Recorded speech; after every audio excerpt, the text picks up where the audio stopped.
중동 지방, 특별히 사우디아라비아 쪽은 이 유목민족이었죠. 소 키우고 양 키우고 염소 키우고 유목민족이었습니다. 양을 키우면서 생계를 유지했는데 어느 날 큰 이제 무리 양떼를 키우는 그 집에 양들이 물을 먹고 다 죽어버렸어요. 큰일 났죠. 생계 수단인 양들이 다 죽었습니다. 양들을 살릴 수도 없고 또 그만한 양을 살 수도 없고 절망 속에 빠져버렸습니다. 정말 죽고 싶은 심정이었는데 이 주인이 어느 날 갑자기 머릿속에 이런 생각이 떠올랐습니다. 왜 죽었지? 원인이라도 알았으면 좋겠다, 속 시원하겠다 싶어서 그 샘물을 떠다가 연구소에 갖다 줍니다. 도대체 이 물이 어떤 물이길래 우리 양들이 다 죽었냐고. 연구소에서 그 샘물을 이제 조사를 하는데 좀 걸쭉한 액체가 섞여 있는 겁니다. 봤더니 석유의 원료였어요. 이 사람이 이제 다 망해서 죽을 줄 알았는데 연구소의 이 연구에 의해서 보니 석유가 나오는 거였습니다. 석유가. 세계적인 거부가 됐습니다. 여러분, 좌절과 절망, 문제가 있을 때 해결자가 있다면 얼마나 큰 축복이겠습니까? 해결해 줄 수 있는 사람이 있다면 참 큰 축복이죠. 우리들에게도 문제가 다 있습니다. 문제 없는 사람 이 땅에 아무도 없을 겁니다. 자, 우리가 문제가 있을 때 연구소로 가야 될까요? 또는 점쟁이에게로 가야 될까요? 우리는 어디로 가야 되겠습니까? 오늘 본문은 문제가 생겼을 때 하나님의 사람에게로 가라. 엘리사 이야기가 계속 나오고 있죠. 우리 새벽에 매일 성경 본문으로 지금 하고 있는데 내일 본문입니다. 토요일자 본문인데 이 열왕기 하에서는 엘리야가 승천하고 엘리사가 그 사역을 계승해서 그 사역을 감당하는데 엘리사는 엘리야의 영감의 갑절을 받았어요.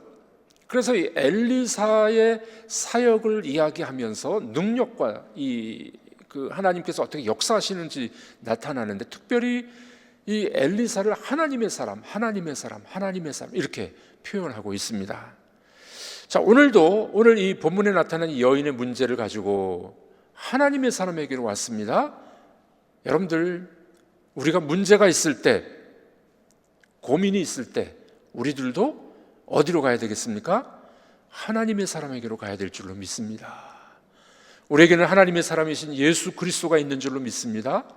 예수께로 나아가면은 예수님이 길이요 진리요 생명 되셔서 우리에게 은혜를 베풀어 주실 줄로 믿습니다.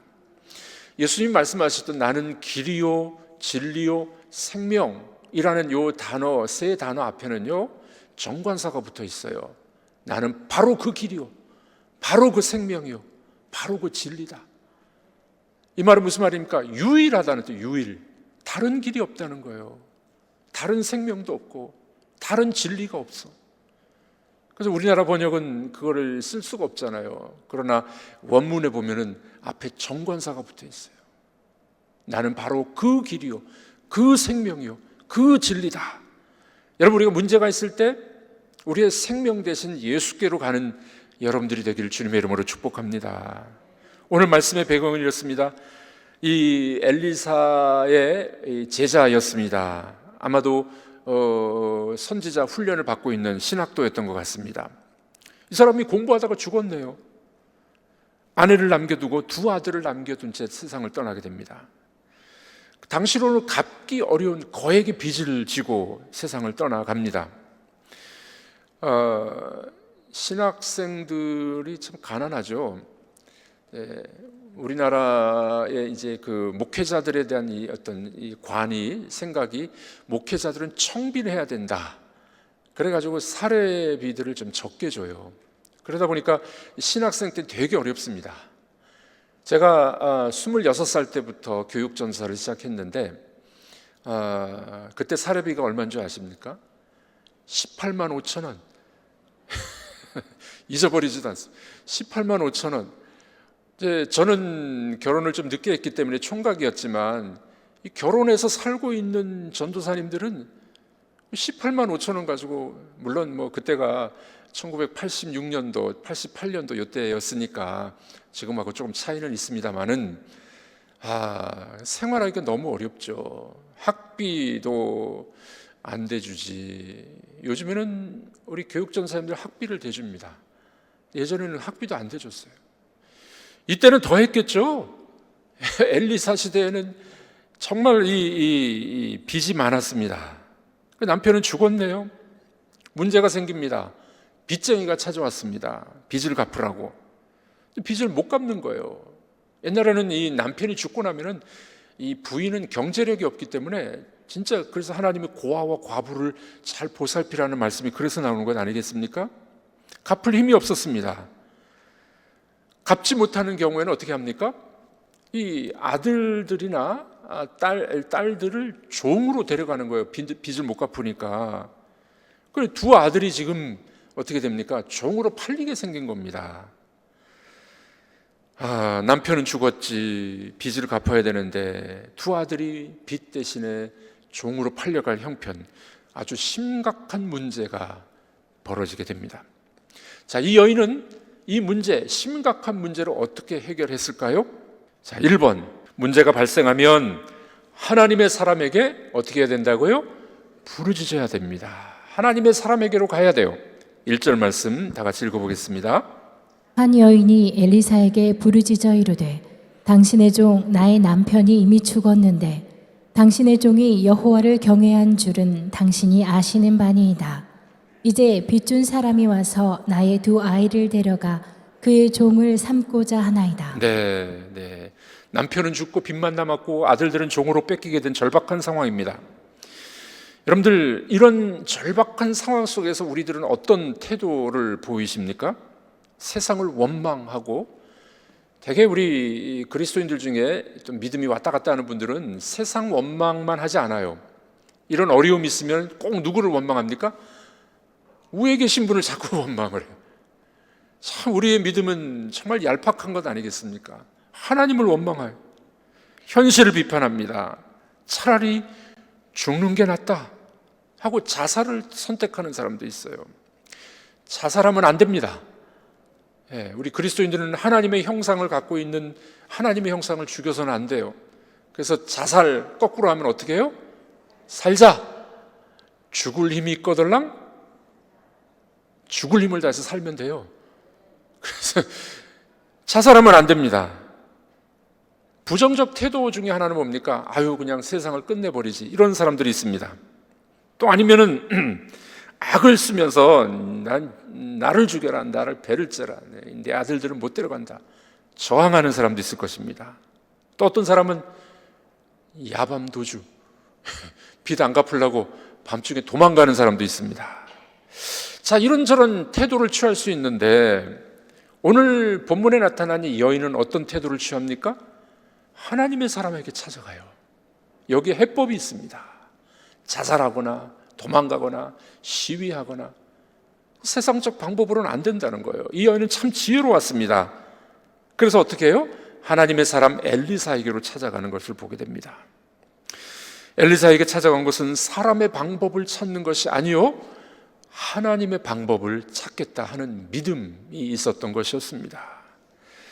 여러분들, 하나님께서 어떻게 말씀하실까요? 문제가 있을 때 하나님의 사람, 하나님에게로 찾아가서 기도하라고 말씀합니다. 시편 50편이죠? 우리 한번 다 같이 읽어보도록 하겠습니다. 환난 날에 나를 부르라. 내가 너를 건지리니 내가 나를 영화롭게 하리로다. 네, 환난 날에 나를 부르라.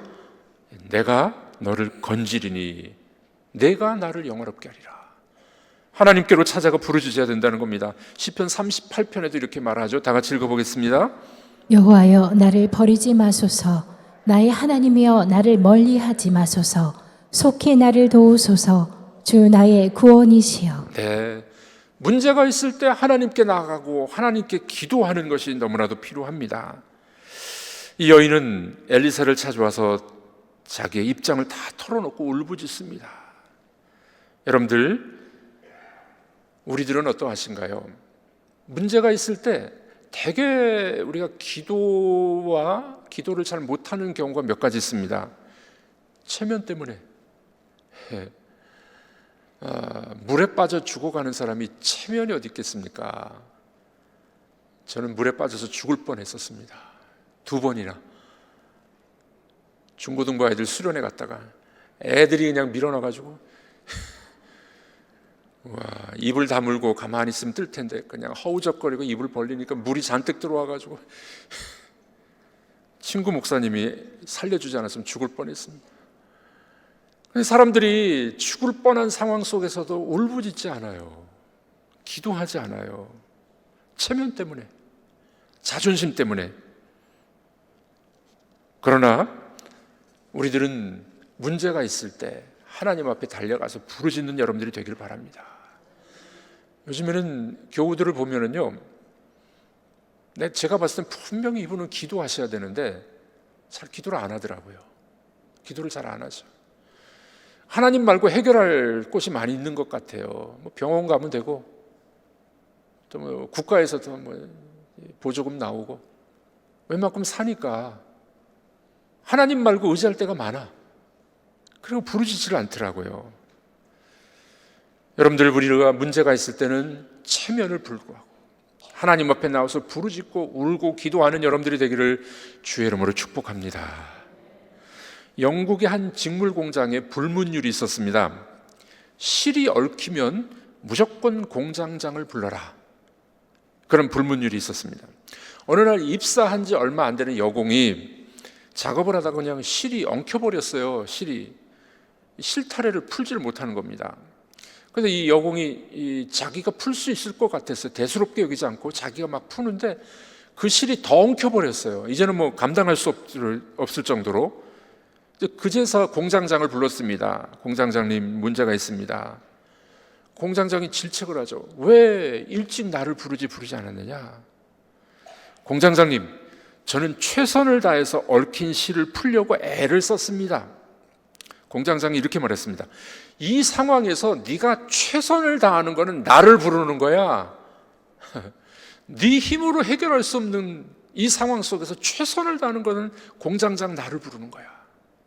여러분, 우리 인생에 풀 수 없는 문제, 심각한 문제, 크고 작은 문제를 맞닥뜨렸을 때는 어떻게 하자고요? 그분을 찾아야 돼요. 그분께 나가셔야 돼요. 그분이 깔끔하게 해결해 주실 줄로 믿으시길 바랍니다. 우리가 최선을 다하는 것은 바로 하나님의 사람 예수 그리스도께 나가는 겁니다. 그때 주님이 풀어주시고 해결해 주실 줄로 믿으시길 바랍니다. 예수의 이름으로 나갈 때 얽힌 실이 풀릴 것입니다. 문제가 되지 않을 줄로 믿으시길 바랍니다. 자, 그러면은 이렇게 그분께 나가서 부르짖고 난 다음에 우리가 할 일은 없을까요? 우리가 할 일이 뭘까요? 2번, 우리 읽어보겠습니다. 그분께 나가서 부르짖고 난 다음에는 뭘 하자고요? 말씀의 순종이 따라와야 돼요. 그래서 여러분들 기도는 하나님 100%, 인간 100%예요. 기도만 하고 가만히 있는 게 아닙니다. 우리가 그 말씀에 순종하고 하나님 100%, 나 100%. 요즘에 취업 때문에 우리 청년들 참 힘들어 하더라고요. 시험 공부해야 되지, 몇 번 떨어지기도 하고, 웬 시험이 그렇게 어려운지. 들어보니까 공무원 시험 같은 경우도 거의 100점을 맞아야 된대요. 그러니 얼마나 어렵습니까? 머리도 빠지고 결혼도 해야 되는데 어떻게 하겠습니까? 기도해야 돼요. 하나님 앞에 정말 기도하셔야 돼요. 그런데 기도만 하고 공부를 안 하면 안 돼. 그 다음에는 말씀에 순종하고 나도 100%. 자, 여기 말씀을 보십시오. 2절에 보니까 울부짖는 그녀에게 엘리사가 묻습니다. 네 집에 뭐가 있냐? 뭔 대답을 합니까? 그릇 한 병밖에 없습니다. 기름 한 병밖에 없습니다. 올리브 기름이겠죠. 이 팔레스타인 지역은 올리브 나무가 많으니까. 세 식구가 사는데 기름 한 병밖에 없는 거예요. 다 떨어지고. 얼마나 가난했습니까? 자, 중요한 건 그 다음입니다. 3절과 4절 읽어보겠습니다. 너는 밖에 나가서 모든 이웃에게 그릇을 빌리라. 빈 그릇을 빌리되 조금 빌리지 말고 너는 내 두 아들과 함께 들어가서 문을 닫고 그 모든 그릇에 기름을 부어서 차는 대로 옮겨 놓으라. 네, 자, 말씀의 순종이 이제 필요한 거 아니겠습니까? 밖에 나가서 모든 이웃에게 그릇을 다 빌려와. 조금 빌리지 말고 많이 빌려와. 그래서 기름을 부으면 기름이 철철철 넘쳐서 그 모든 병에 다 차는 거예요. 어찌 보면 소꿉장난 같지 않습니까? 와, 뭐 이런 일이 다 있어?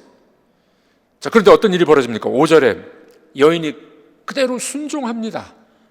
엘리사 하나님의 사람의 말을 그대로 순종하니 기름이 차고 넘치게 됐습니다. 신기한 사건이죠. 예. 그릇이 다 떨어지니 이제 기름이 딱 끊어지게 됩니다. 여러분, 이 사건을 보고 어떻게 그렇게 기름이 계속 나올 수 있어? 뭐 한두 병도 아니고 수십 병, 수백 병 나올 수 있나?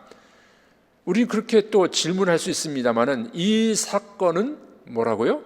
말씀에 순종할 때 기적은 하나님의 소관이에요. 우리 소관이 아니에요. 그러니까 믿지 못하고 순종하지 못하는 자에게는 기적이 안 일어납니다. 그러나 하나님의 말씀을 믿고 순종하는 자에게는 그 기적은 하나님의 소관이에요. 하나님께서 역사하시는 겁니다. 미신이다, 말도 안 된다, 21세기 최첨단 과학 문명 시대에 무슨 일이 일어날 수 있어? 라고 믿는 사람에게는 아무 일도 일어나지 않습니다. 그러나 그 말씀을 믿고 순종하는 자에게는 지금도 기적이 일어납니다. 지금도 기적이 일어납니다. 디펙 초프라라는 박사가 있고요, 데이빗 사이먼이라는 학자가 더 젊게 오래 사는 법이라는 책을 썼습니다. 여기 보면 이런 이야기가 나와요. 인간은 단지 습관에 의해 고정되어 있는 물질적인 육체에 불과한 것이 아니라, 인간의 몸은 단순한 물질적인 육체가 아니라 무한한 가능성을 가진 존재이다. 이거 다 성경에 나온 이야기잖아요. 이분들이 이제 연구해서 이렇게 발표를 했습니다. 여기 무슨 말이냐면은 내가 아이고 안 돼, 못해, 하나님도 이거 못하실 거야, 그럼 안 된다는 거예요. 그럼 믿음을 가지고 하나님이 도와주실 거야, 내 믿음으로 이게 가능해. 그럼 무한한 가능성을 경험할 수 있는 존재가 인간이라는 겁니다. 여러분, 문제가 있을 때 하나님의 사람, 하나님에게로 나가야 됩니다. 그러면 그분의 말씀을 듣고 순종하는 건 우리의 몫입니다. 그때 무한한 가능성, 하나님의 능력을 우리 것으로 끌어쓸 수 있는 능력, 하나님의 보화를 우리 것으로 쓸 수 있는 은혜 경험하게 될 줄로 믿으시기를 바랍니다. 여러분들, 그렇습니다. 이 여인은 따지지 않았어요. 엘리사가 말할 때 그대로 듣고 순종하게 됩니다. 순종은 기적을 경험하는 첫 걸음이기 때문에 그러합니다. 순종은 하나님의 응답을 받는 지름길입니다. 그래서 순종이 제사보다 낫다고 말하지 않습니까? 어떤 며느리가 있었는데요, 이 며느리가 시집을 와보니까 친정집하고 이 시댁하고 좀 차이가 나는 거예요. 다 믿는 가정인데 근데 이 며느리 이 딸의 생각은 늘 친정이 고민스러웠어요. 친정 부모님들은 예수도 잘 믿고 또 뭐 하여간 신앙생활도 잘하고 교회에서도 뭐 인정받는 사람 같은데 친정은 잘 안 풀려. 근데 시댁은 자기가 봤을 때는 뭐 그렇게 믿음이 좋은 것 같지 않은데 시댁은 잘 풀리고 축복을 받는 거예요. 그래서 이 며느리가, 딸이 고민스러웠습니다. 목사님을 찾아뵙고 상담을 했습니다. 목사님, 도대체 이게 어떻게 된 일입니까? 목사님이 이렇게 이 차이점을 말씀했어요. 아마도 시댁 식구들은 누군가가 자기들에게 잘못했을 때 빨리 용서하고 하나님이 아니다 라고 말씀하시면 빨리 순종했을 겁니다. 태도를 바꿨을 겁니다. 반면에 친정 식구들은 신앙생활은 열심히 하지만 뭔가 마음에 걸리고 뭔가 마음에 들지 않는 사람이 있을 때 잘 풀지 않았을 겁니다. 말씀이 들려올 때도 자세를 빨리 바꾸지 않았을 겁니다. 이렇게 진단을 해줬어요. 이 며느리가 들어보니까 딱 맞았어요. 친정 부모들은 뭐 장로도 됐고 권사도 됐고 뭐 교회에서 열심히 봉사도 하는데 원수가 많아. 그리고 말씀을 그대로 순종을 잘 안 해. 봉사하는 거는 뭐고 순종 안 하는 건 뭐지? 그런데 시댁 식구들은 그렇게 크게 열심히 내는 것 같지는 않은데 원수도 잘 용서해주고 말씀도 잘 순종하고 그런 차이점을 발견했다는 겁니다. 여러분들, 성경은 그렇게 말씀합니다. 무릇 지킬 만한 것보다 너의 마음을 지켜라. 하나님 말씀을 받았을 때 그 말씀을 바로 지키고 순종하는 여러분들이 되길 주의 이름으로 축복합니다. 어느 교회 집사님이 집사들 몇 명과 함께 집에 모여가지고 사랑방은 안 하고 고스톱을 쳤습니다. 그때 목사님이 번개 신방을 왔어요. 번개 신방. 깜짝 놀래가지고 목사님 들어오니까 집사님 지금 뭐 하시는 겁니까? 어떤 집사님이 대답했습니다. 목사님, 우리가 얼마나 성경적인 게임을 하는 줄 아십니까? 순종 연습을 하고 있습니다. 하나님이 고 하면 고하고 하나님이 스톱 하면 스톱합니다. 순종 연습을 하고 있습니다. 목사님 뭐라고 말씀하셨을까요? 집사님들, 하나님이 스톱 말씀하셨습니다. 우리가 말씀은 참 많이 듣는데 얼마나 그 말씀을 순종하는지. 이 여인은 문제가 있을 때 하나님의 사람에게 나갔어요. 기도했어요. 그때 이렇게 하라는 명령을 받았습니다. 그대로 믿고 순종했습니다. 그때 역사가 일어나게 된 것이었습니다.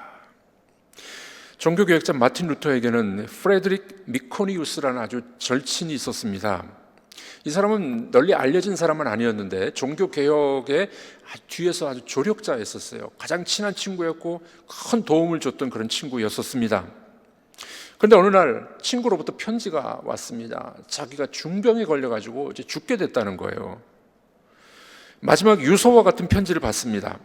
이 편지를 받은 루터는 아주 깊은 시름에 빠진 거예요. 이 종교개혁이라는 이 큰 과업을 이루려면 이 친구의 도움이 필요한데 이 친구가 죽으면 큰일 난 거죠. 그래서 이제 이 주님 앞에 깊이 기도하기 시작합니다. 기도하고 난 다음에 기도할 때 성령께서 이 프레드릭 자기 친구가 죽지 않을 것이라는 확신을 주신 거예요. 그래서 이 친구에게 편지를 써보냅니다. 내가 예수의 이름으로 너에게 살 것을 명령한다.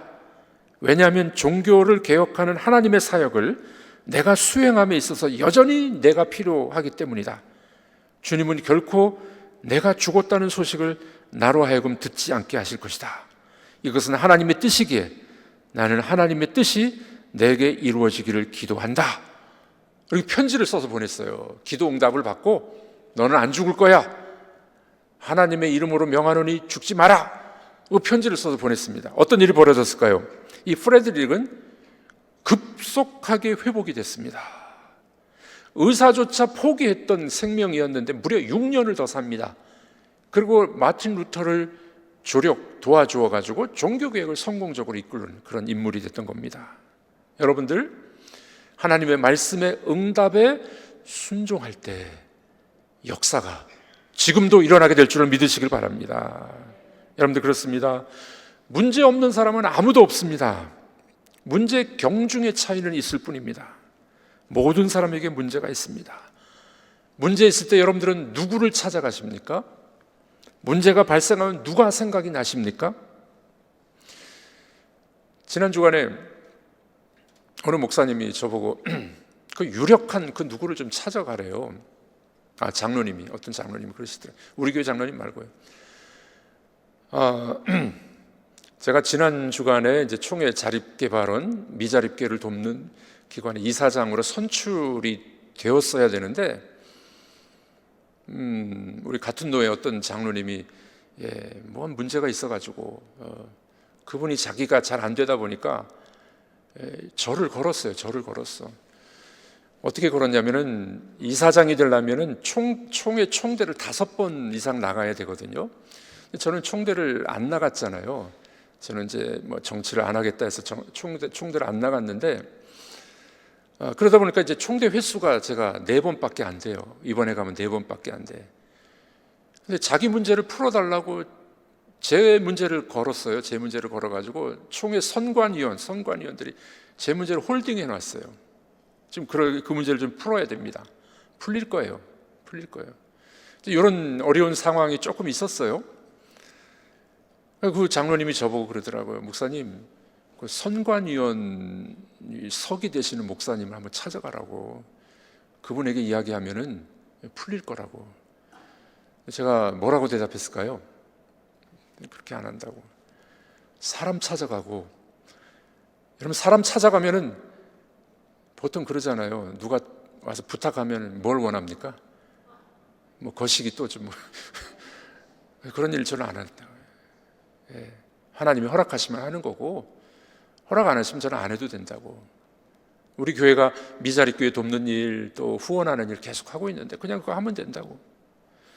여러분, 문제가 발생하면 사람들은 사람 누구를 찾아가라 그래요. 선관위원 누구를 찾아가라, 뭐 총회 임원 누구를 찾아가라. 여러분들은 어떻게 문제를 해결하십니까? 오늘 본문에 나타난 여인은 문제가 있을 때 사람 찾아가지 않았어요. 하나님의 사람, 하나님께로 찾아갔습니다.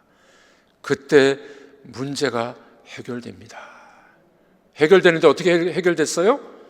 그 말씀에 순종하니 역사가 일어나게 된 것입니다. 토마스 굿윈이라는 유명한 분이 있습니다. 이분은 이런 이야기합니다. 기도하고 난 뒤에는 하나님이 어떻게 하시는가를 살펴보아라. 특별히 하나님이 당신의 발걸음과 마음을 어떻게 인도하는지를 관찰해 보아라. 그 안에는 많은 것이 있다. 기도하고 나면 당신 안에 있는 보혜사 성령이 당신의 길을 순종의 길로 인도하실 것이다. 여러분들, 문제 있을 때 하나님께로 달려가는, 주 예수께로 달려가는 여러분들이 되길 바랍니다. 그리고 그 말씀에 순종하는 여러분들이 되길 바랍니다. 그때 성령께서 여러분들의 길을 인도해 주실 줄로 믿습니다. 이것이 우리의 믿음이 되기를, 기도 제목이 되기를 주의 이름으로 축복합니다.